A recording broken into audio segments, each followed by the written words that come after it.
கல்யாணம் பண்ணிக்கிறியா? கல்யாணம் பண்ணிக்கிறியா? நிஜமாவா? இது போதுமா? இது போதும், இது போதும்.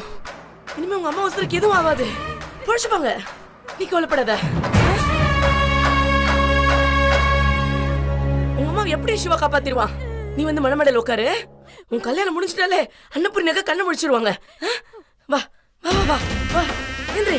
அத்தை அவசரப்படாதே அத்தை. காயத்ரி பயத்துல அப்படி சொல்றா. அவளுக்கு எசக்கிய கல்யாணம் பண்ணிக்கிறதுல விருப்பம் இல்லைன்னதே நினைக்கிறேன். அன்னபூர்ணி அத்தை கண்ணை முழிக்கட்டும், அப்புறம் நிதானமா பேசி ஒரு முடிவெடுப்போம். வெச்சி வாய் முட. ஏய், நீ யார் ஏன் குடும்ப விஷயத்துல தலையிடுறதுக்கு? நீ நேத்தி வந்தவ. உனக்கு அன்னபூர்ணி அக்காவை பத்தியோ காயத்ரியை பத்தி ஏதாவது தெரியுமா?